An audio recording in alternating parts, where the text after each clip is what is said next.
I had a really fun trip overall, but I was so incredibly busy that yeah, it's kind of overwhelming to think about it all in totality. But then we did get one final stream in before my flight. My flight was the day we did the ice cream stream. My flight was that day at like 1:30 a.m.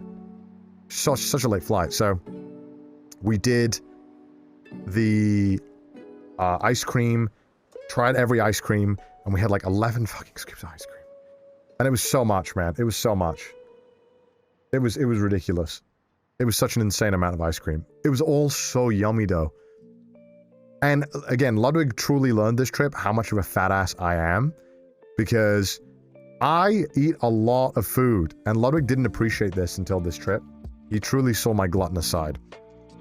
Because whenever we go for ice cream, I'm always a 3-scoop guy. I go crazy on it. I get 3 scoops. I don't hold back. I want maximum ice cream. Oh, it's so good. So the fact that I haven't gained more weight is shocking. I'm blessed to have a sort of good metabolism. You ate all of it like a goddamn vac. I think like from that stream, I think I must have eaten around 6 scoops like total, which is just like an insane amount of ice cream to eat. You didn't gain weight? I probably did, but you know. But on the flight back, I had a video prepared earlier. That look at this. This is me on the flight back, right? Percent power. This is a guy with firecrackers, all right? 30%. Okay, this will make sense in a second. 40% power. 50% power. 60% power. Oops. Okay. 70% power.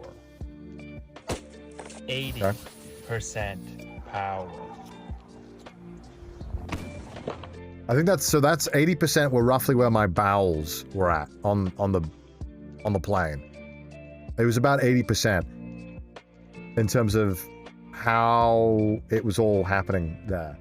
At one point, I tried so badly, I thought it was gonna be like, you know, a quiet fart. It sounded like that. But luckily everyone was asleep. They were no longer asleep. But I don't think they knew it was me. They couldn't figure out. The explosion was so loud, it was reverberating, it was hard to echolocate where I farted. And that's why you shouldn't have 11 scoops of ice cream before getting on a 12-hour flight. So, yeah, it worked out. It also reminded me a lot of that one... What I did, you know when a fart, like, sneaks up on you? Like, you have no time to, like, hold it in, to, like, figure out how to, like, handle it, whether it's, like, a kind of, like, a... Like, kind of one where you let it out, like, a... Or you go to the toilet and just, like, wash your hands and then just fucking rip a loud one.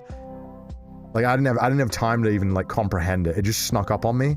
I moved, and I guess, like, some movement in my stomach made it, like, fucking... I don't know, bullet train that shit out of my ass. It was ridiculous. It was some kind of like failed QuickTime event. You're right. So that happened, unfortunately. But you know, it went well overall. It was a good flight. I slept the whole time. Wonderful. Rip the person, rip the person sitting next to you. Luckily, I was in business. I had a little like thing. So there was some walls. There was walls blocking me between other people. They weren't in direct, like, shockwave zone. It was very fortunate. Did you check for a stain after waking up? No, it wasn't. No.